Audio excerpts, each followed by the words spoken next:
Hello everyone, I am Bradley Sward, Associate Professor of Computer and Information Science at the College of DuPage, Glen Ellen, Illinois.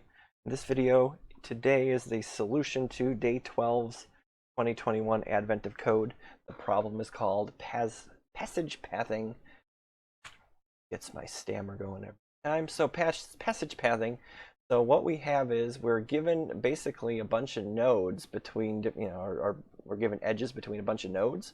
And we're trying to figure out how many paths are there from the start to the finish, or from start to end, using the paths that we are given.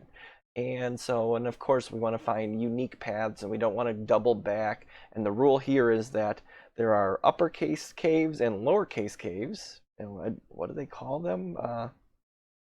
Just two types, big caves and small caves. Okay, that's fine. And we can't go into a small cave more than once.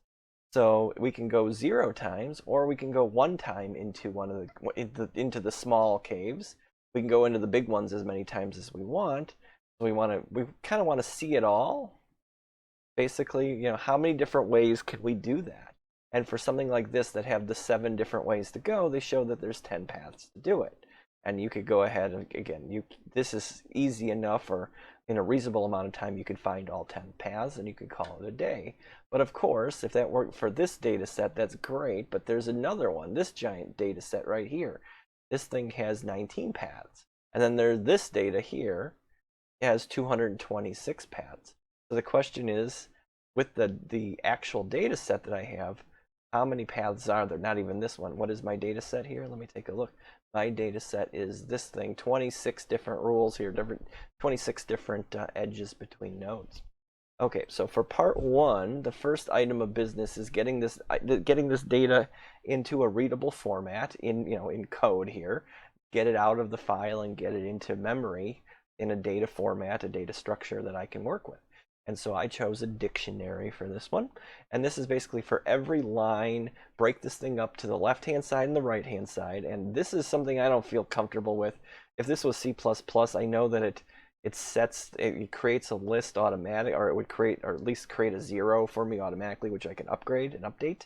And so in this case, this is just saying for, basically I find the left node and I find the right node, and I basically want to link the two together, almost like a doubly linked list in a way, where they link together both ways. So maybe I don't need to do that, but I got it working that way, and I just thought it needed to be done. So this just says if this is the first time I'm putting this information into my dictionary, just create an empty list for either node, and then go ahead and add the other node to it. So A points to B and B points to A when it comes to what linkages that specific nodes have. So, and we're just trying to figure out, like, let me go back to this fast here. Where's this guy?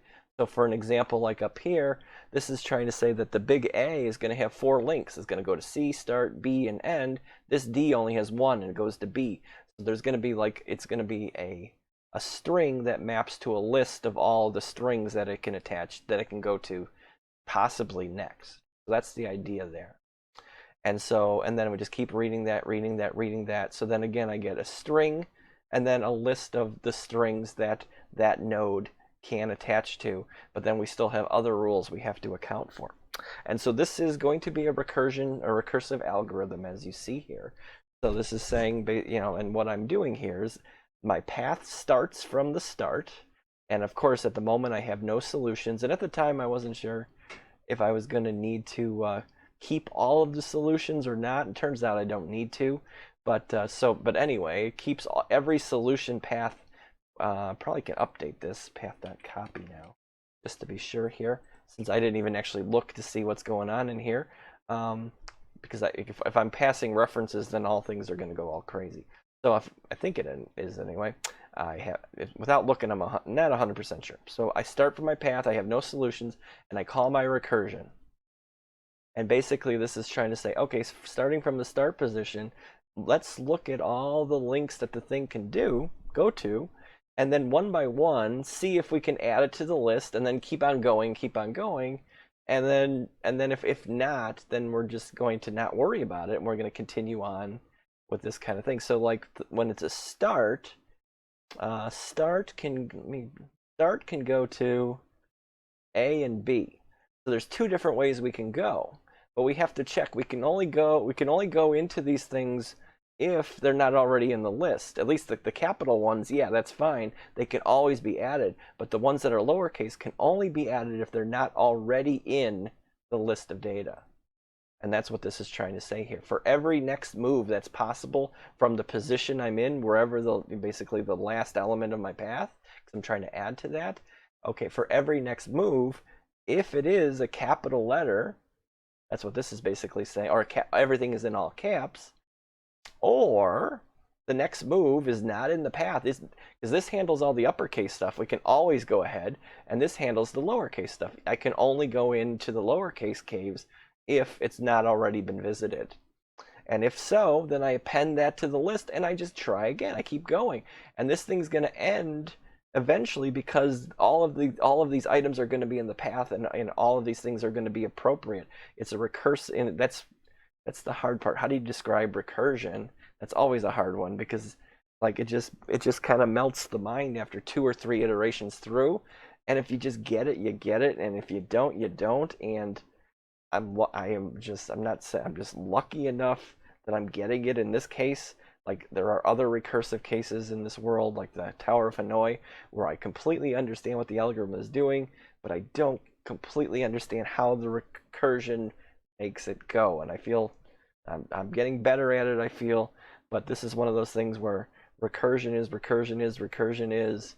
One day, if it doesn't click for you, like those 3D puzzles, maybe one day it will, and then you'd be like, oh my goodness, how did I get that?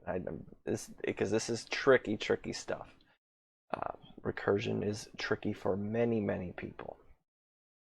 So one more time, for every next move, see if it's an uppercase letter, or see if it's not in the path, then add that to the path, add that to my global path, and then try again, and then try to add all the ones that you just added. Try to see if you can go to that, but you can't go back to start, or you can't go back to end, and you can't go back in, or maybe I can go into all the uppercase ones, and so forth and so on.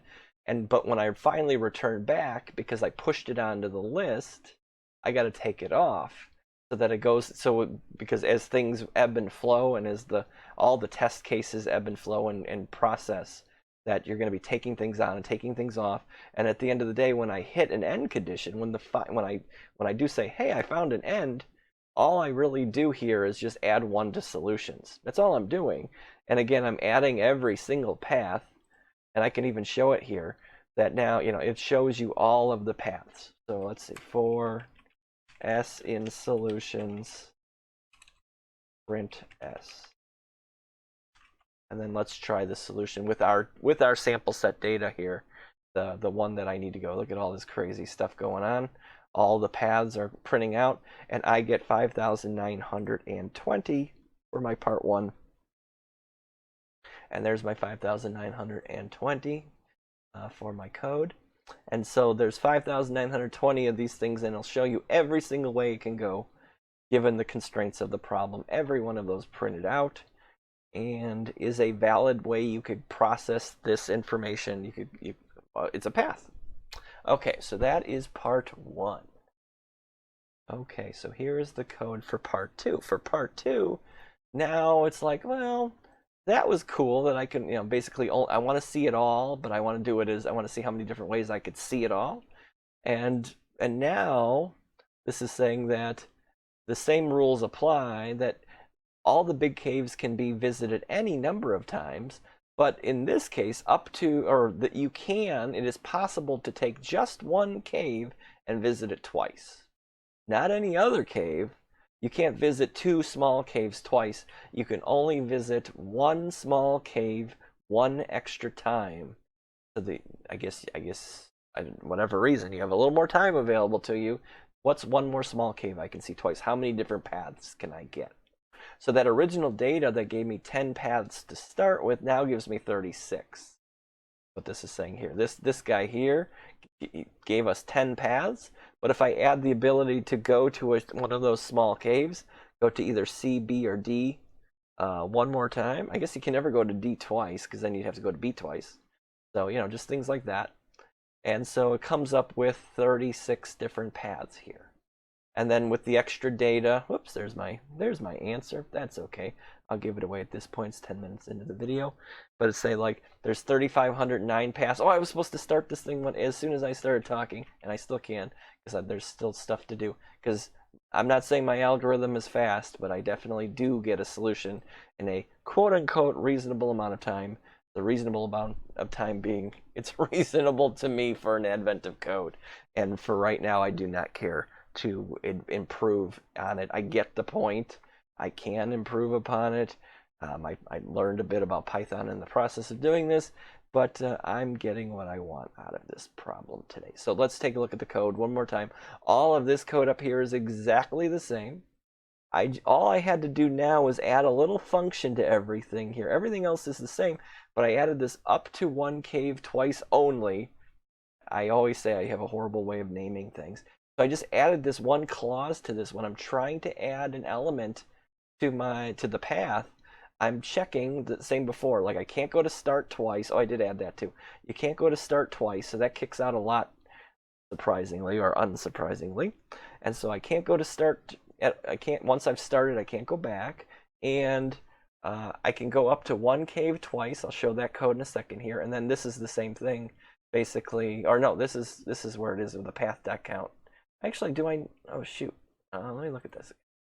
Maybe I don't need, maybe that's what's slowing me down, is this guy. I don't need this here, but it's working.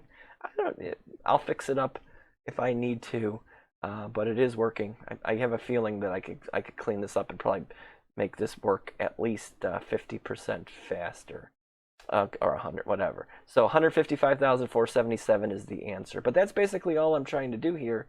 Is just to say, as I'm going through everything, does more than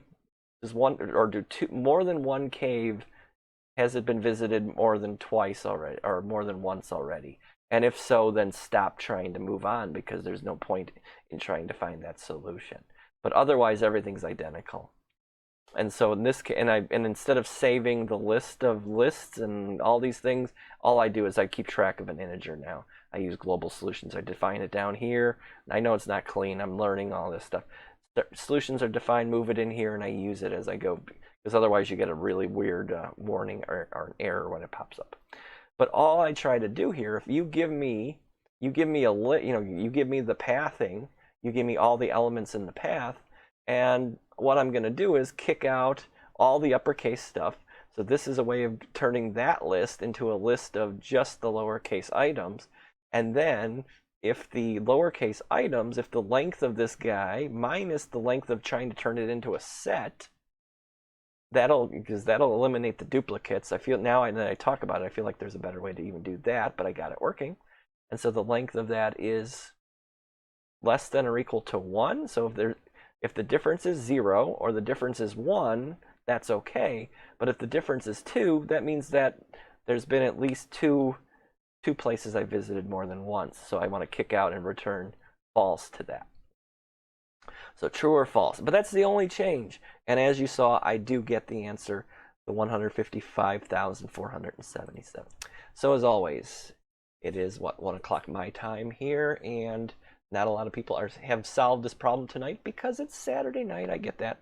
But being a parent, getting ready for finals week next week, I'm doing a lot of work trying to get everything, all the ducks in a row. So if you have any questions, concerns, if you know a better way to do things, please comment below. And I look forward to it. And I look forward to seeing you guys in another video, or at least you seeing me. Take care, everybody. Have a good one.